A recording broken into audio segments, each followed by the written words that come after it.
Hello friends, welcome to Anil fabrication works. ఈరోజు వచ్చేసరికి MS styling కోసం అయితే నేను మీకు ఎక్స్ప్లెయిన్ చేయబోతున్నాను ఫ్రెండ్స్.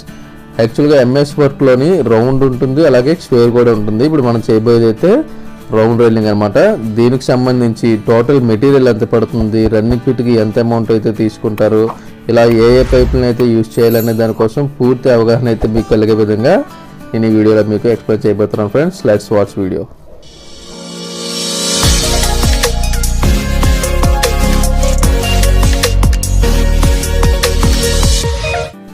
హాయ్ ఫ్రెండ్స్, మనం ఎస్ఎస్ వర్క్ చేసిన ఎంఎస్ వర్క్ చేసిన ఫస్ట్ అయితే మనం ఈ పోల్స్ని అయితే నిలబెట్టుకోవాల్సి ఉంటుంది ఫ్రెండ్స్. ఈ పోల్స్ ఏ విధంగా నిలబెట్టుకోవాలనే దానికోసం చూడండి. మనం స్టేర్ కేస్ వేసిన దగ్గర కిందన లోపల ఇన్సైడ్ అయితే రాడ్లు పెడతారు కదా ఫ్రెండ్స్. ఆ రాడ్లు బయటకు వచ్చే విధంగా మనం కొట్టుకొని ఆ రాడ్ నుంచి సపోర్ట్గా, అంటే మనం నిలబెట్టిన పైపులకి సపోర్ట్గా అయితే మనం వెల్డింగ్ చేసుకోవాల్సి ఉంటుంది. చూడండి, ఇక్కడ మీకు చూపిస్తాను. ఇన్సైడ్ నుంచి వచ్చిన రాడ్కి అయితే మనం జాయిన్ చేసుకొని దాని నుంచి ఇంకో రాడ్ సపోర్ట్గా పైప్ని అయితే నిలబెట్టాలన్నమాట. ఆ విధంగా మనం పోల్స్ని అయితే నిలబెట్టుకోవాల్సి ఉంటుంది. మరో పద్ధతి వచ్చేసి చూడండి, ఇలా మెట్లు ఎడ్జెస్ అయితే పగలగొట్టుకొని ఇలా నించోబెట్టుకొని మనం ఈ విధంగా సపోర్ట్ ఇచ్చి చేసుకోవచ్చు. మరొకటి ఇలా హోల్స్ చేసుకొని డైరెక్ట్గా అందులో పోల్స్ పెట్టుకోవచ్చు ఫ్రెండ్స్. ఇకపోతే మనం ఇక్కడ ఏ పైపులను అయితే యూజ్ చేయాలనేది అయితే మీకు చెప్తున్నాను ఫ్రెండ్స్. ఇప్పుడు నిలబెట్టిన పోల్స్లోని రెండు రకాల పోల్స్ అయితే నిలబడతాం ఫ్రెండ్స్. అందులో ఈ సన్నంగా ఉన్న పైపులు ఉన్నాయి చూడండి, ఇది వచ్చేసరికి 1 ఇంచ్ పైప్ ఫ్రెండ్స్. ఇక్కడ మనకు నిలబెట్టింది అయితే 1 ఇంచ్ పైపు. అండ్ అదేవిధంగా సెకండ్, అంటే మన ఎంట్రన్స్లో నిలబెట్టే పైప్ ఏదైతే ఉందో అది 2 ఇంచ్ పైప్ని అయితే నిలబెడతాం ఫ్రెండ్స్. ఇది లావుగా ఉండేది ఈ పైప్ వచ్చేసరికి 2 ఇంచ్ పైప్ అనమాట. ఈ విధంగా నిలబెట్టుకున్న తర్వాత సేమ్ మనం ఎస్ఎస్ వర్క్ ఎలాగైతే మీకు వీడియో చూపించానో అదేవిధంగా ఎంఎస్లో కూడా పోల్ని అయితే నిలబెట్టుకొని స్పిరిట్ లెవెల్ చూసుకొని ఎగ్జాక్ట్గా సరిపోయింది అనుకున్నప్పుడు మనం కింద టాక్ అయితే వేసుకోవాలి ఫ్రెండ్స్. అలా వేయడం వల్ల ఏంటంటే ఇది ఇంకా అటు ఇటు స్పిరిట్ లెవెల్ మిస్ అవ్వకుండా స్ట్రైట్గా అయితే నిలబడుతుంది.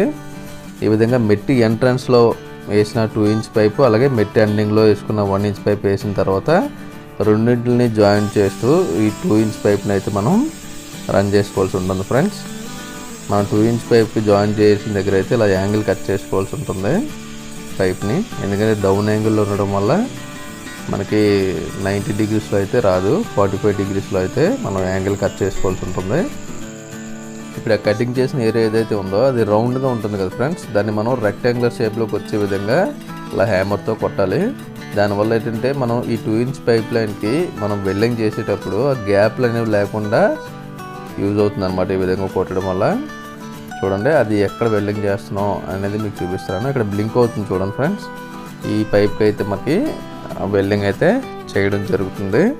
అది మెట్టి స్టార్టింగ్లో ఉన్న 2 ఇంచ్ పైప్కి అయితే వెల్డింగ్ చేసుకున్నాం. అలాగే మెట్టి ఎండింగ్లో ఉన్న ఈ 1 ఇంచ్ పైప్ ఏదైతే వేసామో దానికి కూడా స్పిరిట్ లెవెల్ చూసుకొని మనం వెల్డింగ్ అయితే చేసుకోవాల్సి ఉంటుంది ఫ్రెండ్స్. ఈ విధంగా మొత్తం ఎన్ని స్టేర్ కేసులు అయితే ఉన్నాయో అన్ని స్టేర్ కేసులకి కూడా మనం ఫస్ట్ పోల్ అండ్ అలాగే లాస్ట్ పోల్ కూడా పెట్టుకొని ఈ 2 ఇంచ్ లైన్ అనేది అయితే మొత్తం రన్ చేసుకుంటూ వెళ్ళాల్సి ఉంటుంది. ఆ తర్వాత మనం ఈ రైలింగ్కి ఈ పైనుండి దానికైతే జాయిన్ చేయాలి ఫ్రెండ్స్. ఈ విధంగా ఎల్బో యూజ్ చేసి అయితే మనం రైలింగ్ టు రైలింగ్ మనం జాయింట్ అయితే చేస్తాం అనమాట. చూడండి, ఎల్బో పెట్టుకొని అది కరెక్ట్గా ఎగ్జాక్ట్గా మనకి దానికి సెట్ అయిందో లేదో చూసుకున్న తర్వాత మనం టాక్ అయితే వేసుకోవాల్సి ఉంటుంది ఫ్రెండ్స్. లేకపోతే మళ్ళీ అది కట్ చేసుకొని తీసుకొని డబుల్ పని అయితే అవుతుంది. మన యాంగిల్ అయితే కరెక్ట్గా పెట్టుకొని ఎల్బోని టాగా వేసుకోవాలి.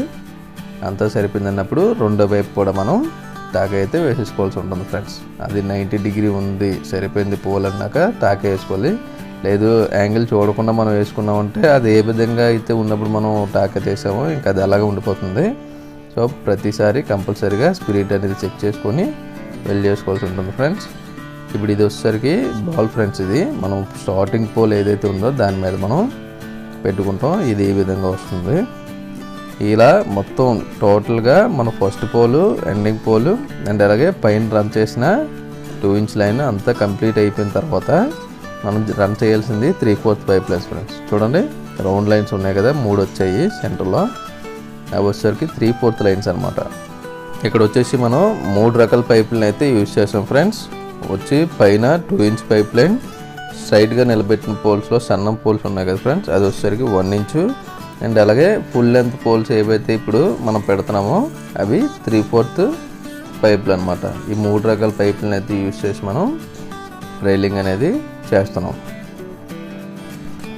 ఇలా ఈ 3/4 లైన్స్ పెట్టేసుకున్నామంటే ఇంకా ఆల్మోస్ట్ రైలింగ్ అయిపోయినట్టే ఫ్రెండ్స్. ఈ 3/4 ఎండింగ్ పాయింట్స్ ఏవైతే ఉన్నాయో వాటి దగ్గర అయితే మనం డమ్మీలు అయితే పెట్టుకోవాల్సి ఉంటుంది. ఇవి వచ్చేసరికి హాఫ్ రౌండ్ డమ్మీలు, హాఫ్ రౌండ్ బాల్స్ అండ్ అలాగే ఫుల్ రౌండ్ బాల్స్ కూడా ఉంటాయి ఫ్రెండ్స్. అవైనా సరే మనం పెట్టి వెల్డింగ్ చేసుకోవచ్చు. ఈ విధంగా చేసుకున్నాక మొత్తం రైలింగ్ అంతా కంప్లీట్ అయిపోయినట్టే ఫ్రెండ్స్. అప్పుడు టోటల్గా మొత్తం మనం ఎక్కడెక్కడైతే జాయింట్స్ ఉన్నాయో అన్నీ కూడా ఫుల్ వెల్డింగ్లు అయితే చేసేసుకోవాలి. ఫుల్ వెల్డింగ్ చేసుకున్న తర్వాత మనం జింక్ ఆక్సైడ్ కానీ లేకపోతే రెడ్ ఆక్సైడ్ కానీ పెయింట్ అయితే ఈ విధంగా వేసుకోవాల్సి ఉంటుంది. ఇంతవరకు వర్క్ కంప్లీట్ అయిన తర్వాత మన సివిల్ వర్క్ అయితే ఒకటైతే బ్యాలెన్స్ అయితే ఉంటుంది ఫ్రెండ్స్. చూడండి గట్టు కట్టారు చూసారా, ఈ పోల్స్ ఉన్న ప్రతి దగ్గర కూడా ఈ గట్టు అయితే మనం కట్టించుకోవాల్సి ఉంటుంది ఫ్రెండ్స్. ఎందుకంటే వర్షం పడినప్పుడు ఆ మెట్ల నుంచి వచ్చే వాటర్ కిందకి జారిపోకుండా ఉండడానికి అండ్ అలాగే మనం రైలింగ్ చేసిన ఈ రాడ్లకి ఈ పోల్స్కి అయితే మంచి సపోర్ట్గా అయితే ఉండడం కోసం అయితే కంపల్సరీగా ఈ గొట్టు అయితే కట్టించుకోవాల్సి ఉంటుంది ఫ్రెండ్స్. ఈ ఎంఎస్ రైలింగ్కి సంబంధించినంత వరకు ఒక రన్నింగ్ ఫీట్ వచ్చేసరికి 180 నుంచి 200 రూపాయలు అయితే మార్కెట్ వాల్యూ ఉంది ఫ్రెండ్స్. ఇప్పుడు మీ ఇంటికి ఎంత ఖర్చు అవుతుంది అనేది మీరు తెలుసుకోవడానికి ఈ టోటల్గా ఉన్న ఈ రైలింగ్ లెంత్ అనేది ఎంతైతే వచ్చిందో మీరు చూసుకుంటే వచ్చిన లెంత్ని 180 or 200తో మల్టిపుల్ చేసుకుంటే మీ టోటల్ మీకు అయ్యే ఎస్టిమేషన్ ఎంత అనేది మీకు అర్థమైపోతుంది ఫ్రెండ్స్. ఎక్కడికి వెళ్ళవసరం లేదు, ఎవరిని అడగాల్సిన పని అయితే లేదు. మీ ఇంటికి అయ్యే ఖర్చుని మీరే తెలుసుకోవచ్చు. Thank you friends. వీడియో నచ్చితే లైక్ చేసి షేర్ చేసి సబ్స్క్రైబ్ చేయండి friends. Prashanti engineering and fabrication works from Vizag. Any works please contact. Thank you.